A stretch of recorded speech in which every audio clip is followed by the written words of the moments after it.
So again, good morning. Priorities for Progress, Assets and Aspirations in Southern Indiana is a lengthy study that brings together publicly available quantitative data, survey findings, and community conversations about aspirations, challenges, and big ideas. I cannot possibly cover all of it this morning, so I'm going to try to give you a few ideas for using the document. I'm going to highlight some key findings from the profile data, very briefly highlight some key findings from the survey, and provide some explanation of our recommendations. Oh, it's not advancing the slides. That's not good. There we go. A few notes on design and function. First, I want to say I encourage you to pay attention to assets. We have long used, and we still do, the language of needs, but research indicates that focusing on assets can be a productive and empowering approach to community development. So if we talk about our needs, but we're not recognizing the places where we do really well, sometimes we can get mired down and fail to see opportunities. So we use the color green across sections of the report to denote areas where survey respondents indicate that the community does well.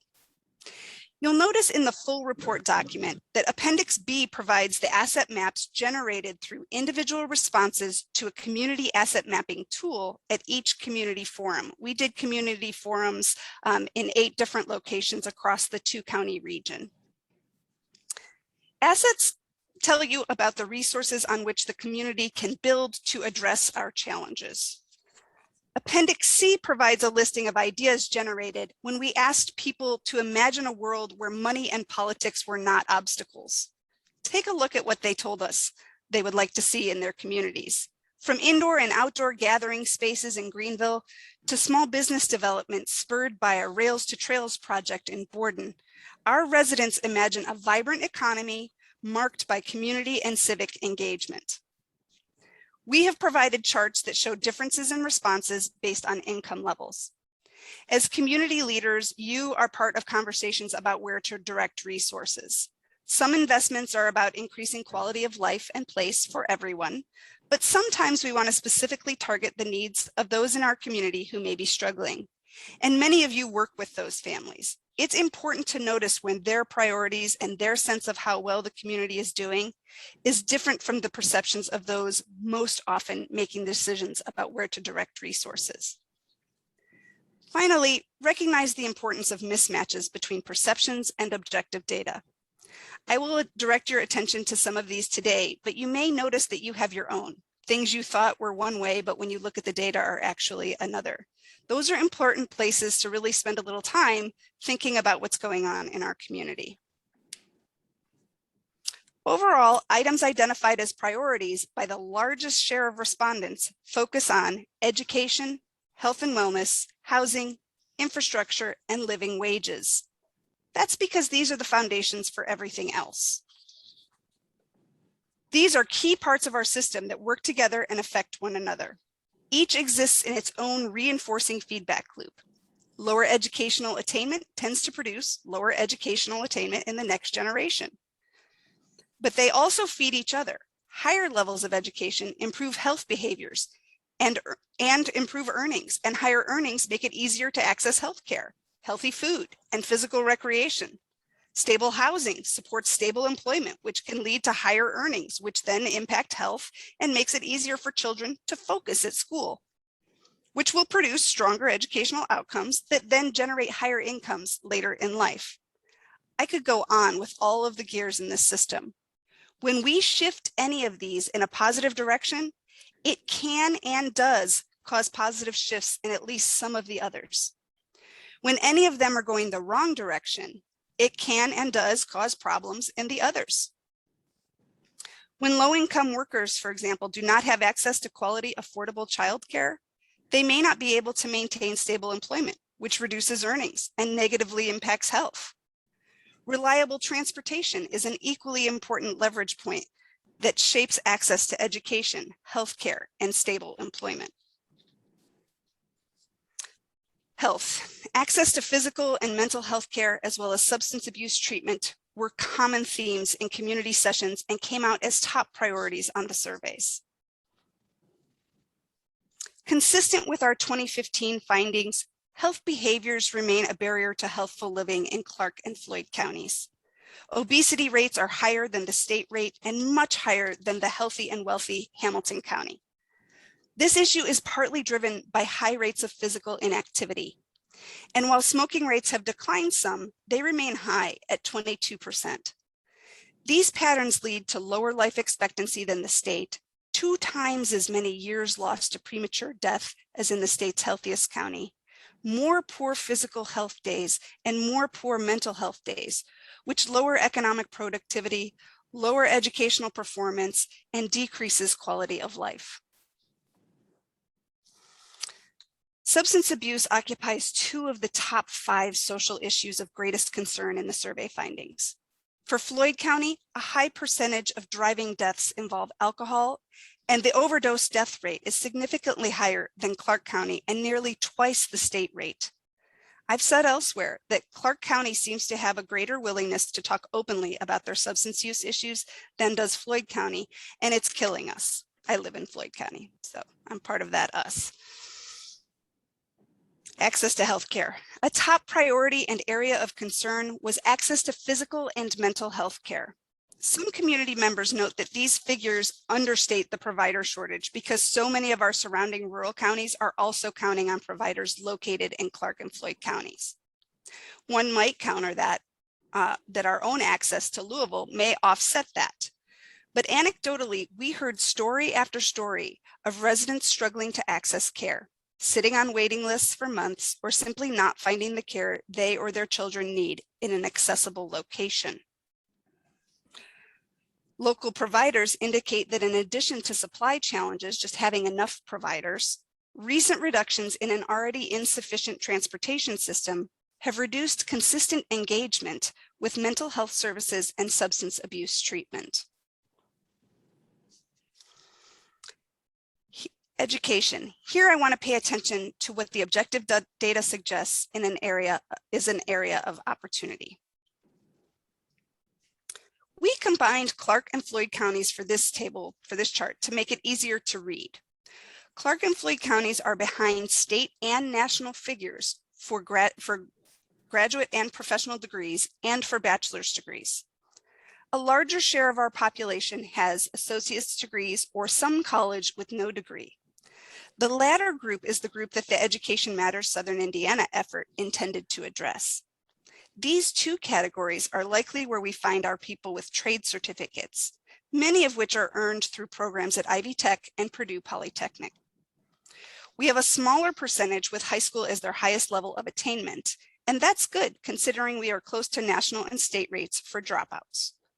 The less than 9th grade is generally a measure tied to the portion of the population between 80 and 100 years old because it was more common for people to stop school earlier back then.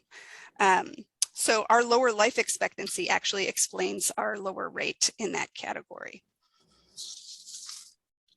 So the key here is that we are underperforming in 4-year degrees and higher, and outperforming in 2-year degrees and some college. To the extent that this reflects strong uptake in the trades, this may be good. We want to see uptake in the trades. The completion rates at IUS and Ivy Tech, I believe, based on the completion rates at IUS and Ivy Tech, I believe a significant portion of this figure represents college dropouts. At IUS, we know that health and mental health concerns are among the most common reasons cited for stopping out, while financial challenges and the need to work are also drivers. These next 2 slides explain why this concerns me. This chart shows median earnings locally in the state and nationally for each level of educational attainment. In this table, the Census Bureau combines some college and associate's degrees. Notice the significant jump in median income from that level to the bachelor's degree level. The median in our area for the some college category and associate's degrees, meaning the median means that half the people at that level of education earn more than that figure and half the people at that education level earn less. So the median is about $37,000 compared to $47,000 to $53,000 for those with a bachelor's degree. The table here on your left shows you that generally we are doing quite well in graduating high school kids within 4 years. Dropout data are not a very sound science, but these data suggest we're doing pretty well on the high school completion front. So we are doing well on high school, and we have a larger share of people with associate's degrees and some college, the category that likely captures our trade certificates, but we are lagging in college and graduate level attainment. And yet, when we provided respondents with a list of possible priorities for education, 4-year degree completion comes in number 10 out of 10 options, excluding the don't know option. College scholarships is in the number 2 spot, which reflects recognition that cost is a barrier. And it is vitally important to note that half of respondents see early care and education for birth to 5 and after school programs as top priorities, both of which are essential supports for families and vital for single parents and for overall educational attainment. So I'm not suggesting that we've missed the mark completely on priorities. I am admittedly a biased observer as someone who works at a 4-year institution of higher education and who holds a bachelor's, a master's, and a PhD. But I am also a published author of a piece on education where I make a strong case against the College for All movement that led us away from supporting youth pursuing the trades and forced lots of young people with no interest in college into our classrooms. But I think it's equally problematic to embrace trade certificates and high school level career pathways as a silver bullet. As a region, if we want a healthy economy capable of innovation and adaptation, we need high quality labor across diverse fields that require varied levels of education and training. And this brings us to our economy. I'd like us to recognize the clear opportunities presented by our local data. With this in mind, I'm going to highlight data points that suggest areas of unrealized potential. Priorities for Progress makes note of the income distributions of the 2 counties. Clark County's distribution is a nice normal distribution.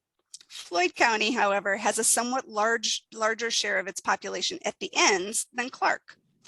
Plainly, Floyd County is a more affluent community with a larger share of the population in the top 3 income groups. But Floyd also has a slightly higher share in the bottom 2 income categories. You may say those differences at the bottom are really small. They do appear that way, but we also looked at the income ratio. To calculate the income ratio, researchers place all household incomes for the county in order from highest to lowest, and then divide the group into 5 equal quintiles, each representing 20% of the population. We then divide household income at the 80th percentile by the household income at the 20th percentile. The result is a measure of inequality. Counties with the highest rates for health and well-being in the United States have an income ratio of about 3.7. This means that in these thriving communities, the highest income households earn about 3.7 times what the lowest income households earn. The United States has an income ratio of 4.9 and is fairly high globally in terms of inequality. And Indiana's is 4.4. Floyd County's is a relatively high 4.5, and Clark County's is 3.8, much closer to the level of thriving communities. This finding suggests the need to lift the floor, which can happen in many ways tied to all different sections of this report. Good jobs with living wages are created and maintained when communities focus on the foundations of education, infrastructure, health, and safe, affordable housing. When we look at median earnings and median earnings by sex, we see a gender wage gap. The gap in Floyd County is larger than at the state or national level, but Clark County's is a bit smaller. This is likely tied to some of those very high earnings in Floyd County, which are likely men. Still, there is an enormous literature in my field, sociology, on the drivers of the gender wage gap. There are a number of different forces at work, but among them is straight up bias in wage setting. In addition, as a society, we tend to place greater market value on masculinized work and less value on feminized work. When an occupation shifts from one to the other, the wages tend to also shift in ways that mean women who may have worked to enter a male field find the returns for their effort decline as women move into the field. And finally, women are less likely to negotiate, in part because we are socialized not to. Regardless of what drives the issue, it has real consequences. Namely, because single-parent households are disproportionately headed by women, the gender wage gap contributes to child poverty. Child poverty is a risk factor for various issues of concern in the region. This is partly because it limits opportunity, but also because financial hardship in a household can cause chronic stress, and toxic stress has physical impacts on the body that shape future health, mental health, educational and employment outcomes, and risk for substance abuse, which is a serious concern in our region. If you just think about what people can do with the level of education of a high school degree or less than college, and you think about jobs that men tend to occupy versus jobs that women tend to occupy at that level, you know that that wage gap exists and contributes to child poverty. Construction workers, for example, can make far more money than childcare workers. So the gender wage gap is not simply about making sure women are appropriately remunerated for their labor. It's also about thinking about the health and well-being of our children. On page 29 of the full report, I present both Clark and Floyd County data on the overrepresentation of Black, Indigenous, and people of color, or BIPOC communities among our region's poor. The issue, again, is more pronounced in Floyd County than in Clark, but is a troublesome pattern, historically rooted systematic inequalities in both communities. Addressing racial inequities has the potential to reduce poverty, raise median income levels, and improve quality of life. It will affect, just as the gears showed us at the beginning, health outcomes, employment outcomes, income, and those will have positive feedback loop impacts. Finally, the employment ratio tells us what % of each age group is employed. I like this figure better than the politically derived unemployment numbers we regularly track. Now, this number does not account for those who are unemployed by choice: stay-at-home moms, early retirees, people caring for a family member, or the like. But because we see that across communities, figures across geographic levels are still comparable to one another. So it's okay that it doesn't reflect all of that. Generally, Floyd County has higher employment ratios than Clark County, suggesting unrealized potential in Clark County. There may be some in Floyd as well, but we can certainly tell there is in Clark. The one category where Floyd County's ratio is lower is age 30 to 34. I do not know for sure what is driving this, but I suspect it is primarily women of childbearing age or men parenting young children, taking time out of the labor force for those first few years until their children enter school. This is a common pattern, and more families in Floyd than in Clark have high enough incomes to be able to support one parent staying home for those first few years. But that's a tricky issue because sometimes lower incomes actually mean you need to stay home, which we may also be seeing in Floyd County. So for the percentage who use this strategy may also be related to the short supply of quality, affordable childcare. At $2,000 per month for quality infant care, a family with just 1 or 2 children under the age of 5 may decide it simply does not pay to work. For low to moderate income workers, this is a straight rational choice calculation. Generally, both communities have pretty healthy employment ratios, but Floyd's higher ratio may reflect their higher educational attainment. Educational attainment is directly related to likelihood of employment. Increasing educational attainment in Clark County in particular could boost employment and will boost employment in Floyd County as well.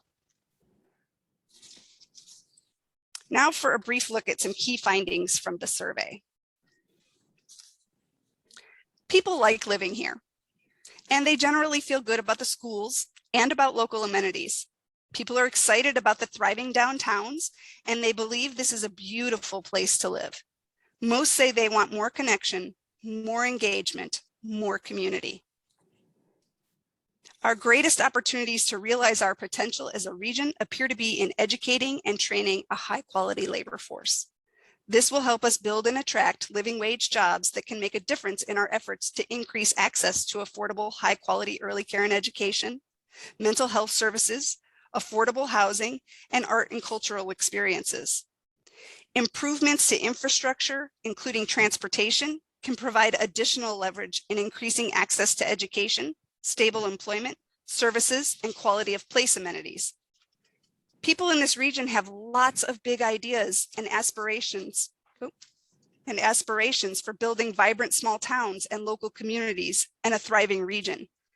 They enjoy consensus in their focus on foundational concerns related to infrastructure, education, health, and housing, and at the same time seem to share a vision for new and innovative ways to develop the region around its assets.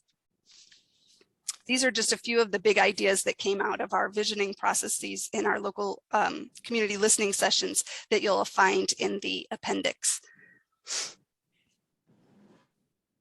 The report includes more specific recommendations in each section. There are a bunch of recommendations for every single section of the report.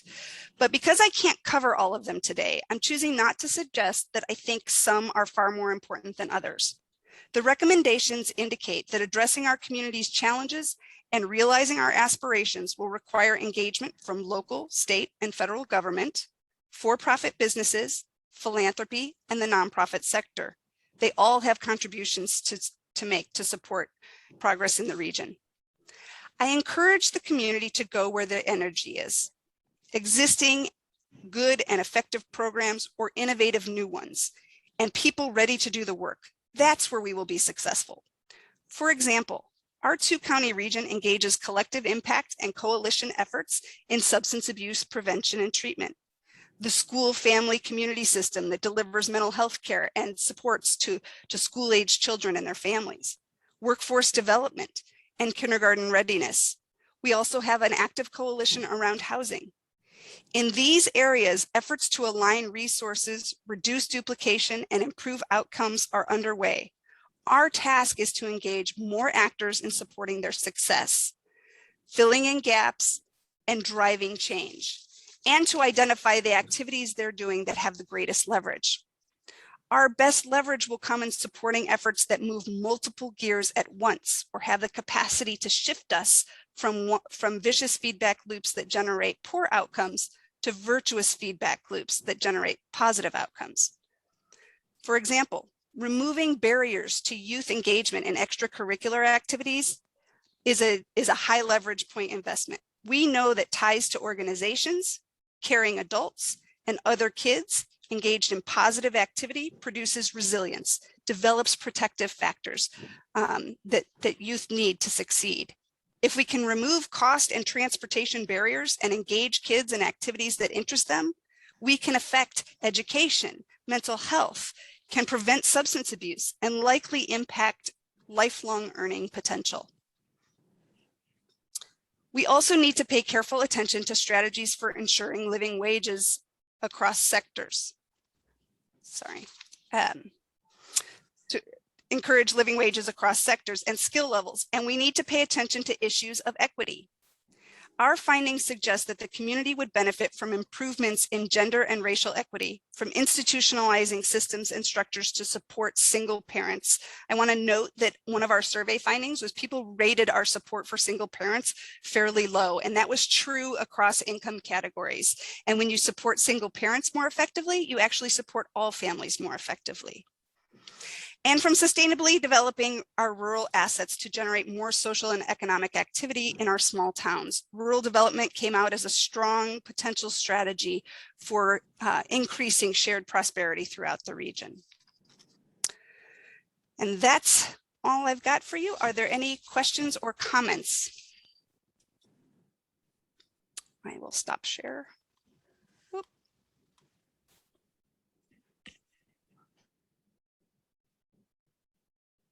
Questions, comments? Yes.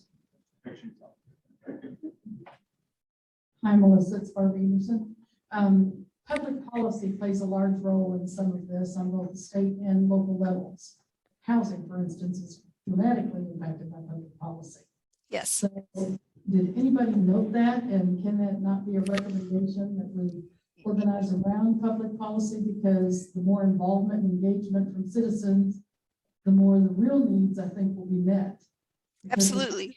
Large wants to address all this, but elected leadership and policy does not allow for that. Yeah, and one of the things that one of the things I didn't get into in the presentation, but that I often discuss in presentations on thinking in systems, is that the greatest leverage, we tend to react to individual needs and individual issues, working on, preventing a single eviction or, getting an individual housed. But our greatest leverage for transformative change is actually more at the systems level, at both the level of paradigms and how we think about issues. So whether we think about housing, for example, as a human right or a citizen right, and then just below that paradigm level is the public policy level. So our policies really structure what's available and how it's available. One of the recommendations that is in the report is specifically about thinking through issues of zoning and requirements for new development. We are seeing new development in both counties, both infill and additions in the outer regions and the more rural communities. If you use policy as a tool to ensure that all of that development includes mixed income housing and opportunities for people at distinct levels of the income distribution, you will build a more equitable housing system. So that is one example. There are many others, but that is one example of a policy strategy that could dramatically improve the supply of affordable housing in our region. Other communities engage in other policy levers as well. Some places where there's rent control, for example, which, there's lots of different opinions about rent control, but when you're in an area where property values and rents are rising rapidly, that really does leave a significant portion of the population behind in finding affordable housing. So that is one strategy for addressing that dynamic. The zoning and requirements for new development is another policy strategy. But I definitely think that, engaging people, getting people involved in civic engagement and understanding the issues in their community is vitally important to making these kinds of changes.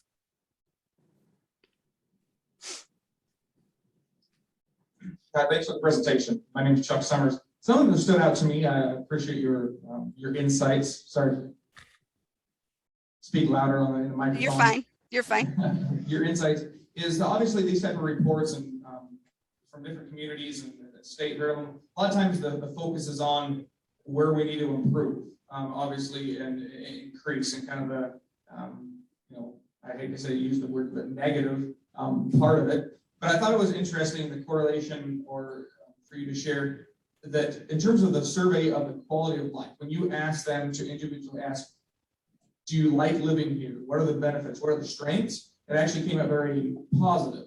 And so, at least the responses. So to me, I'm trying to look at that correlation of, we like living here. We think it's, we enjoy it, good culture, good place to live.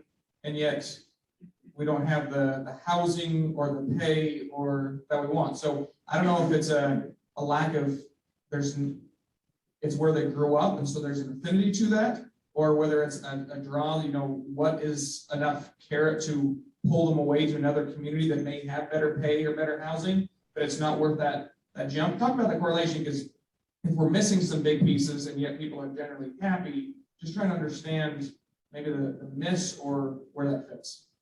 So I think that there's two things operating. You do definitely have people who grew up in the region and want to stay and plan to stay. This is where their life is. This is where their family ties are. And they have a very strong affinity for the region, but they recognize places where it's falling short, and they themselves may be struggling, may be really faced with the challenges that the region has, and want to see us do better. But it doesn't mean they want to leave the community. They just want it to do better, right? But the other dynamic is you have people who have moved to the area. A lot of the development in the knobs in Floyd County, for example, some of that was driven by, as people well know, by the sort of movement of UPS pilots out to this region and other professionals from Louisville. And so you may see some of the folks who maybe don't face the struggles themselves. Maybe they're higher earners, but they recognize that, wow, this area has a lot going for it. But I also see within my own community that people don't have access to mental health care, and that my kids are going to school with kids who are showing up hungry, and those kinds of dynamics. So I think people have different reasons for having that affinity and recognizing the positive things going on, but recognizing those things doesn't change the reality that if somebody calls to get a mental health appointment, it's hard to find one, right? Or if somebody is faced with wanting to switch housing, they're realizing that the rental market is very expensive. Those who are home buyers, we have a pretty affordable housing market in terms of purchasing homes. It's cheaper than Louisville, for example. So for working professionals, it seems pretty affordable. But if you're in the rental market, it's really not very affordable. And if you're a low to moderate income worker, it's really not very affordable. So you may be faced with the challenge of having to move within the region to areas where you can find a more affordable rent. And we're running out of those areas. So there may also be people who are staying now, but could be pulled away if we don't address some of these challenges.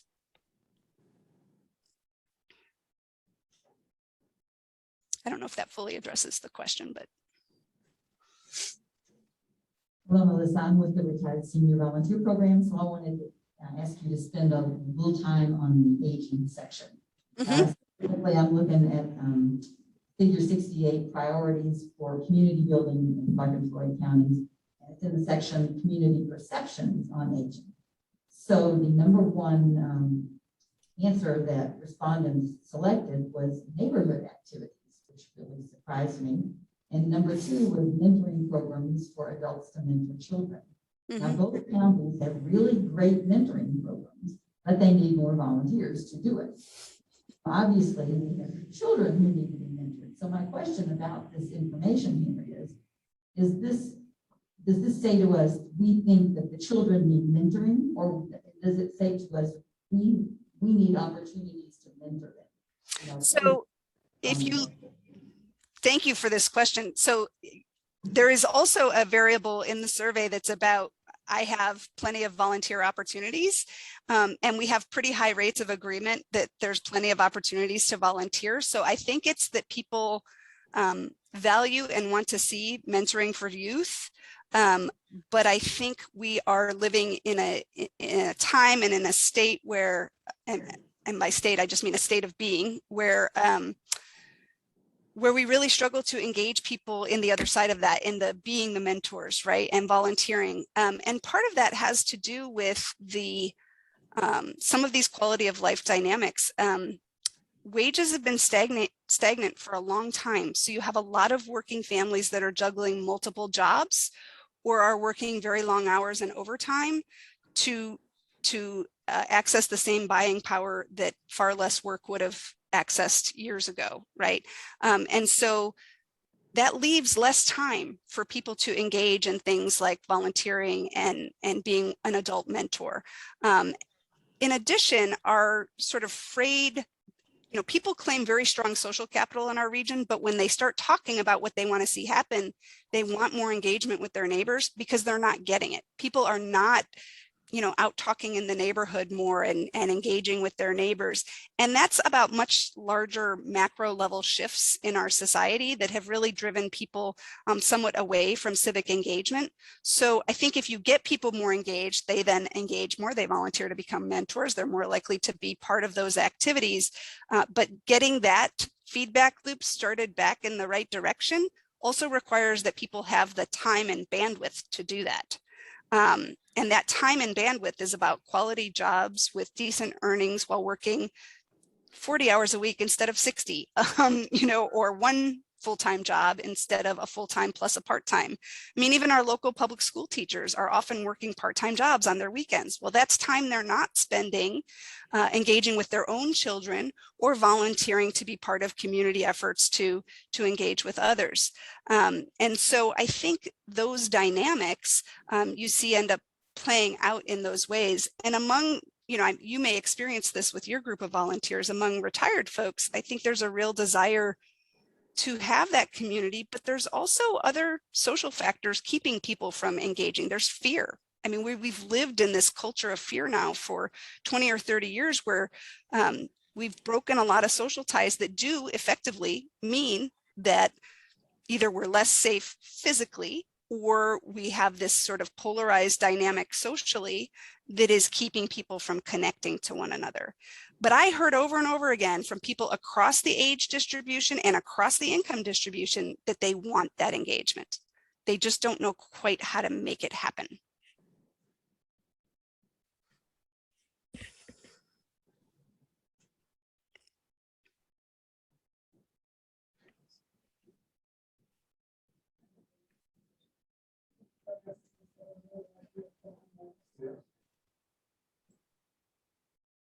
I hate to ask another question, but I'm going to anyway. Racial inequity, could you address that a little bit in this area? Because I do a lot of research because of what I do. And one of the things we see blaringly clear is that Hispanic households, Black households, leadership roles, inequity in salary, and inequity in being able to move up and out is very difficult. So what are some of the recommendations? And actually, the white power structure is an issue. So could you address that, please? Sure. So, and I'm just going to say up front, I don't have again, I never have a silver bullet solution, and I don't here either, but I do see real opportunity in supporting small business entrepreneurship among people of color. I think we need to support more empowering economic development in our communities of color. We also have to face our history a bit. I think that this region struggles with a pretty challenging history around race, and we continue to be a set of white flight communities. Just as recently as this past year with sort of the resurgence of movement activity, of social movement activity around racial inequity. I heard just myself comments suggesting that people thought that with all the protests in Louisville and things happening in Louisville that we'd see basically more white people looking to move out to the Knobs and looking to move out to Charlestown and these areas. So there's sort of an acknowledgement that we're a white flight community, but not an acknowledgement of what that actually means about our culture around race. And when you're active in this region, you know that we need to do more to empower and build leadership in our communities of color, and leadership that gets then, integrated into our power structures, into our local government, into our, boards of directors of major organizations, philanthropies. We are a predominantly white community, but we have also, underdeveloped our assets among communities of color. So in terms of leverage points, I think, certainly making sure that all of our schools are quality schools, no matter where you live, which neighborhood you're in, that the school that you go to is of equal quality to a school anywhere else in the two-county region. I think that's an important strategy for leveling the playing field of opportunity. I think addressing wage gaps. We continue to have racially based wage gaps throughout our economy. And then really empowering, as I said before, business development in particularly in Black and Hispanic communities. That's been shown, all over the country to have important impacts. Ownership doesn't just build assets for a given, family-owned business for that family. It also develops and nurtures ownership in the community. It gets folks a voice at the table in a different way.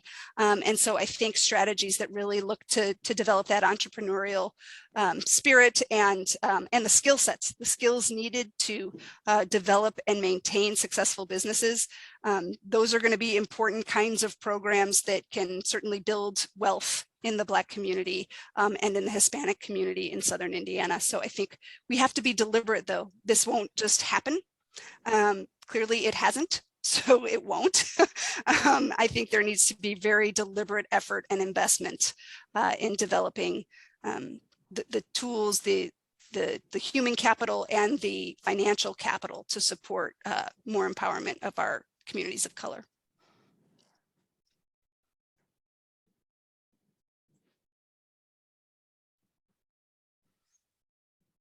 staying on the same subject, I just want to, there's actually another organization in this community who looked at this, and it was not as detailed of research as your report did, but they looked at and reached out to small businesses owned by minority and underrepresented groups and asked them to really try to promote their business. And compared to when they were asked before, the anecdotal responses were that they did not feel that it benefited them of raising their hand and acknowledging that they were a minority-owned business in this area. And I think it's unfortunate that they don't see the benefit of raising that. And the assumption is that because it would put a target or otherwise attract unwanted business or attention rather than the business we're trying to promote. A follow-up on that, with all this, and I apologize, I haven't read the report completely. Have you benchmarked the data to other communities to understand maybe, I'm looking at, right now we're ready to propose or submit in final stages of the READY program. I know there's some really innovative and creative solutions that are part of that, and a lot of good things in the community. Have we looked at communities in our region, other parts of the country that have had similar trends or statistics and things that they've done that have actually made incremental progress? So we certainly, so first I will say I have not done a systematic sort of study of identifying counties that have similar dynamics. Not that I couldn't, we certainly have some of the tools to do that and then looking at their strategies. However, we do some literature review on some of these strategies in different communities. And I come out of I came to IUS from an organization that does small business development in Central Appalachia. So I'm pretty, I do pay attention to rural development literature, which even though we're not a completely rural community, we are a community that has transitioned from rural to suburban and even has some urban dynamics. And so I find that literature quite helpful to thinking about strategies here. And I think, so I want to go back to so we could do such a study. We haven't done something systematic that was deliberately just about really focusing in on comparative work with communities, looking at communities similar to ours, but it's worthwhile. However, the recommendations are rooted in literatures on what works in other communities. And we look at my shop, we look at rural, suburban, and urban because we see our region as this mix. So that's how we've managed that. In terms of the first comment about this work reaching out to minority-owned businesses and trying to identify whether they think it would help them to identify themselves as a minority-owned business, I want to push back a little bit and recognize that part of the reason that they may not see that as a useful strategy is, again, this complicated history that we have here. And I guess I want to gently nudge, or maybe sometimes not so gently, that really this is also on the white community. So for a minority-owned business to think that it is useful for them to sort of let that minority-owned business flag fly in an effort to potentially improve their business prospects, they would have to believe that the majority population saw that as a positive. Otherwise, they may feel that that's just limiting their market. And so it's a fairly rational choice business decision to not limit their market if that's how they perceive the response of the white community. So I think it's on white people to say, I want to support the success of minority communities. And with that in mind, I'm going to choose to shop at minority-owned businesses and frequent minority-owned businesses and seek that out as my own contribution to changing this system, these systems and structures that have produced inequality. So, and certainly that doesn't mean we shouldn't frequent and support our, white-owned businesses too, but rather to say our minority communities can't fix this issue by themselves. This is something we all have to be responsible for, and we have to be deliberate and intentional. And so, how we do that and ways to promote that, that's where we need to put some real effort and energy. I think, and looking at other communities may be a really good way to do that. We have been a predominantly white community for a long time, but we're increasingly seeing growth in our BIPOC communities. And so maybe we need to find some other communities that have had a similar trajectory and take a look at what they've done specifically to address racial inequities in their communities. I think that's a great idea.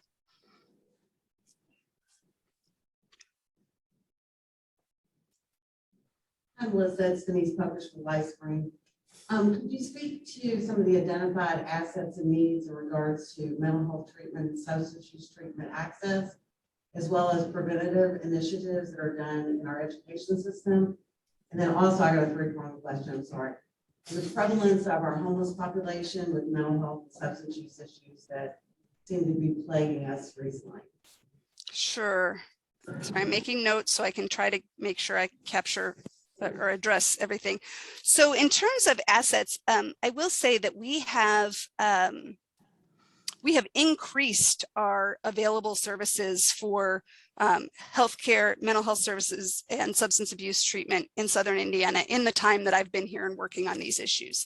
I mean, you work at LifeSpring, you know, LifeSpring has dramatically increased its service footprint and what it provides, and has managed to access significant federal funds to support healthcare, physical healthcare, and mental health care and substance abuse treatment for our low-income populations. And so that has, you know, been a huge boost.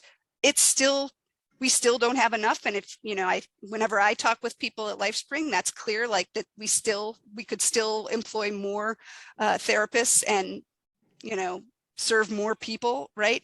And part of the problem is there simply aren't enough trained therapists in our region. We just don't have enough people to even do those jobs. And that's true, I think, if you talk to people at Centerstone, at LifeSpring, and probably at Wellstone as well, that challenge of just the labor force to provide those services is limited.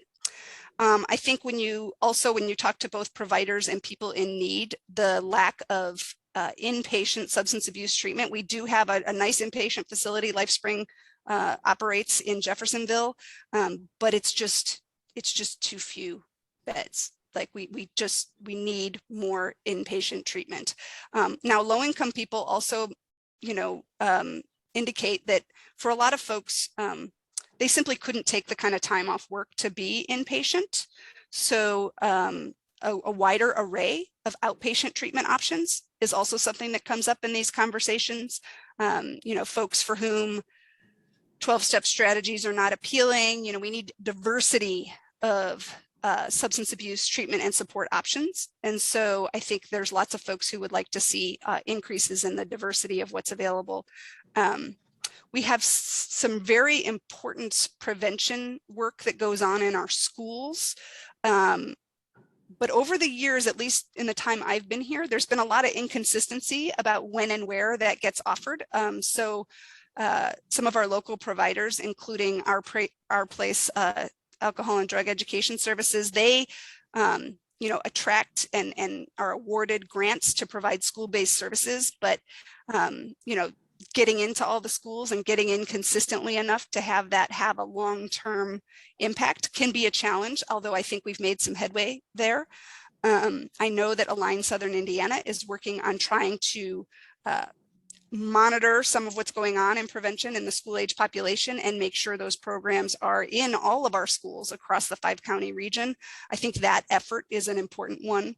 But I also think that youth development more broadly is great prevention work. So having prevention curriculum in the schools, I don't think is enough if we're not supporting engaging youth with each other and with caring adults in lots of different settings. I think that's really important. And we know this, those of us who are, you know, as an upper middle class professional, I made sure my kids had access to activities. I signed them up for swim lessons and for soccer team. And, you know, they did science fair and they did science Olympiad and, you know, all of these different things, chess club, right? Why do we do that? We do that because we know it builds up our kids' resilience and their potential for success. And so we should be making sure that all of our children are having access to those things. The mechanisms by which that produces success include these social connections and social competencies that kids develop through those activities. So I think prevention is both about prevention curricula that's about developing some of those developmental assets in the school setting, but it's also about making childhood safer, making childhood active and engaging for all of our children, not just those whose parents have the resources and the wherewithal to get their kids to those activities and signed up for those things. In terms of prevalence, there are a lot of things in the literature about what's causing mental health issues to increase. Some of it is just identification, right? I think people are more willing to acknowledge when they're facing mental health challenges today than we were 30 years ago. So that's certainly happening, but also these same factors of stagnant wages, increased work hours, less time on community and family. It's wearing.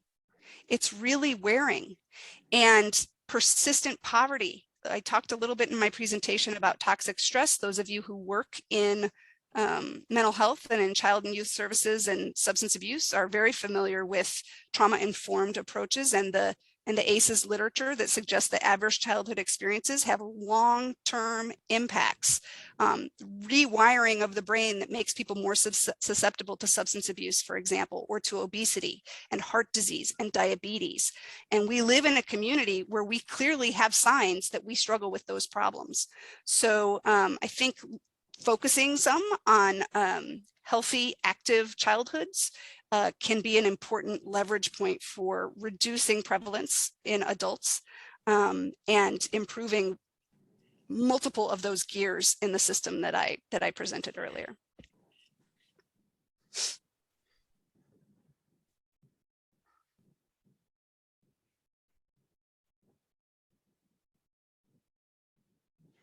Any other questions? Questions?